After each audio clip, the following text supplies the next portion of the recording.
The golden age of America begins right now.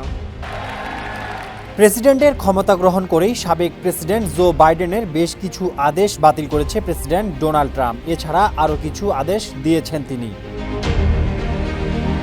সোমবার Washington ডিসির ক্যাপিটলে শপথ গ্রহণ করে ক্যাপিটাল ওয়ান স্টেডিয়ামে যান ডোনাল্ড ট্রাম্প। সেখানে হাজার হাজার সমর্থকের সামনে বেশ কিছু নির্দেশনায় স্বাক্ষর করেন তিনি। এর মধ্যে উল্লেখযোগ্য হল প্যারিস জলবায়ু চুক্তি থেকে যুক্তরাষ্ট্রের সরে আসা, ক্যাপিটলে দাঙ্গায় দায়ে অভিযুক্ত ১৫০০ সমর্থকের মুক্তি, বিশ্ব স্বাস্থ্য সংস্থা থেকে সরে আসার মতো গুরুত্বপূর্ণ সিদ্ধান্ত।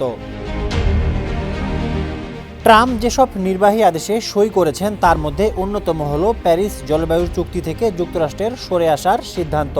ট্রাম্প এদিন জাতিসংঘকে আনুষ্ঠানিক নোটিশ দেওয়ার সিদ্ধান্তে সই করেছেন। তবে চুক্তির নিয়ম অনুসারে বর্তমান কোনো সদস্য দেশ জাতিসংঘের কাছে আনুষ্ঠানিক নোটিশ পাঠাবার পর ১ বছরের মতো সময় লাগে পুরো প্রক্রিয়া শেষ করতে। এছাড়া ট্রাম্প গুরুত্বপূর্ণ যে নির্বাহী আদেশে সই করেছেন তা হলো বিশ্ব স্বাস্থ্য সংস্থা থেকে বেরিয়ে আসার সিদ্ধান্ত। এই আদেশে বলা হয়েছে ১ বছরের মধ্যে যুক্তরাষ্ট্র বিশ্ব স্বাস্থ্য সংস্থা থেকে বেরিয়ে আসবে এবং আর্থিক সাহায্য বন্ধ করে দেবে।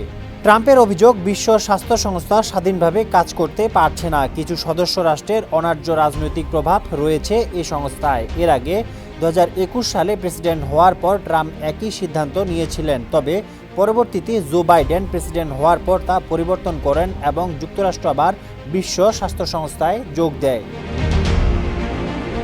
এছাড়া যুক্তরাষ্ট্রের গণতন্ত্রের প্রতীক ক্যাপিটল হিলে দাঙ্গার ঘটনায় জড়িত ১৫০০ জনকে ক্ষমা করে দিয়েছে যুক্তরাষ্ট্রের প্রেসিডেন্ট ডোনাল্ড ট্রাম্প। ২০২১ সালের ৬ জানুয়ারি ক্যাপিটলে ঢুকে বিক্ষোভ দেখিয়েছিলেন এবং ব্যাপক ভাঙচুর করেছিলেন ট্রাম্প সমর্থকরা। বাইডেনের আমলে তাদের বিচার শুরু হলেও ট্রাম্প নির্বাহী আদেশে জারি করে বলেছেন তাদের সবাইকে ক্ষমা করা হলো।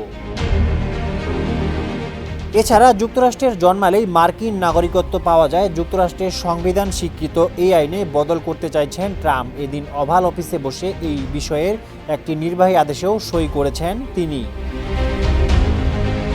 এছাড়া টিকটক নিয়ে আরেকটি আদেশে সই করেছেন ট্রাম্প। সেখানে বলা হয়েছে টিকটক নিষিদ্ধ করার সিদ্ধান্ত এখনই কার্যকর করা হবে না। প্রশাসনিক নির্দেশে বলা হয়েছে টিকটক বন্ধ করার সিদ্ধান্ত ৭৫ দিন পিছিয়ে দেওয়া হলো।